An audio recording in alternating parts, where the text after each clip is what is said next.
السلام عليكم ورحمة الله وبركاته. اليوم بنعمل لكم طريقة عجينة الكنافة، إن شاء الله تعجبكم، وهي سهلة جدا وبسيطة.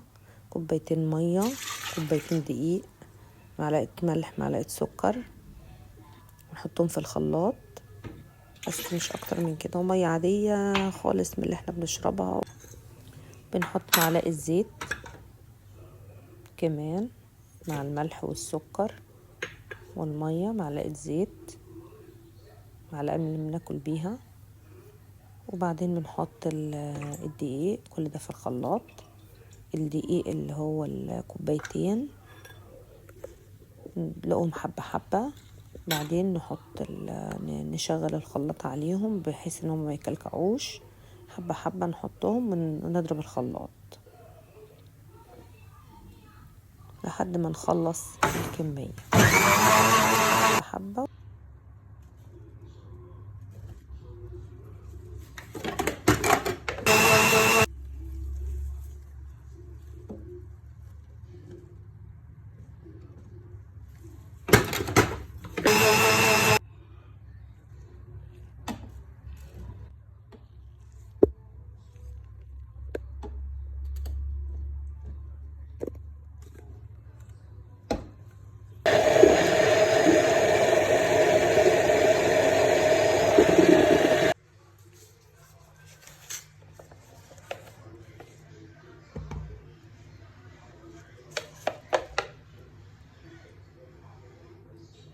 بعد ما انتهينا من الكمية كلها وضربناها في الخلاط،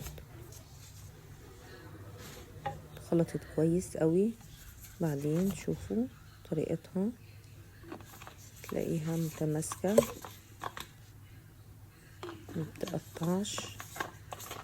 نجيب، انا عندي الازازه ديت، كانت عندي الزيت ادهن بيها المخبوزات والحاجات ديت او كده، فانا حطيتها بصراحه فيها اخرام ضيقه جدا وجميله، حطيت فيها وعملتها. في اللي ما عندوش بقى ممكن يستعمل اي برطمان عسل او اي برطمان بلاستيك. خرمتها بالشوكه، بس الخروم دي كانت كبيره شويه. انا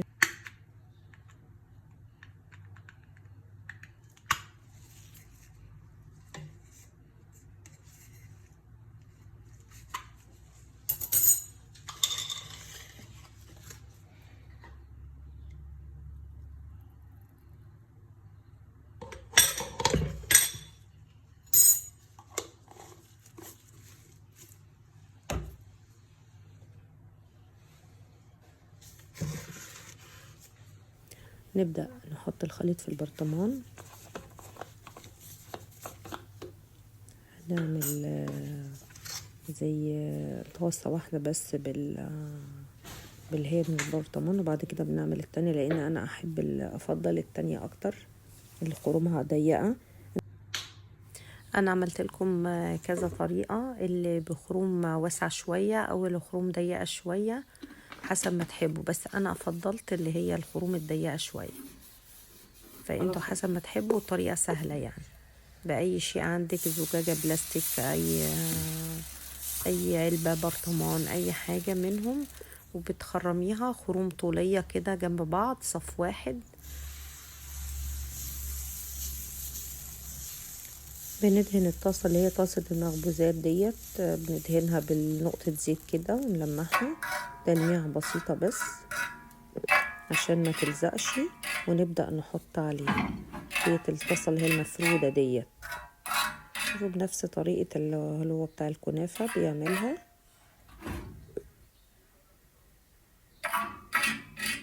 بعد كده بنسحبها وبنستاكة بشوكة ومعلقة خشب، وخدينها طولية وتشيلها نحطها في الصينية.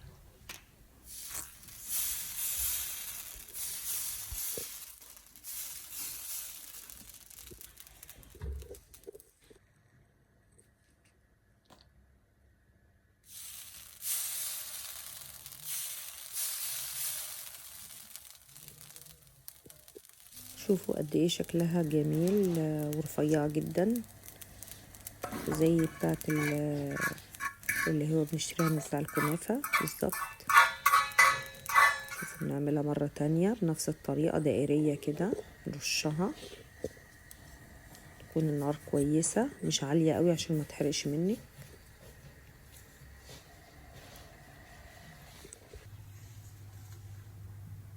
بس نجمعها في الصينية لحد ما نخبز كله. شوفوا البرطمان بيطلعها تخينة، مش زي الازازة التانية بيطلعها رفيعة. كل ما كانت السنون رفيعة، السن بتاعها رفيع او الخرم رفيع، كل ما كان افضل. بيطلعها زي بتاعة الكنافة بالظبط، زي نفس محلات الكنافة ما بتعملها. بس انا فضلت التانية اكتر يعني.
وبكده بيكون عندك احلى كنافة في البيت بكوبايتين دقيق وكوبايتين مية، وحاجة بسيطة جدا وسهلة. يلا بقى حاولوا تجربوها وباكتبوا لي في التعليقات عملتوا فيها ايه. جميلة وحلوة وموفرة وارخص من ما هتشتريها من اي محل، وفي نفس الوقت يعني بحاجة بسيطة جدا موجودة عندك في البيت، دقيق ومية. اخدت لك معلقه كبيره ولا صغيره؟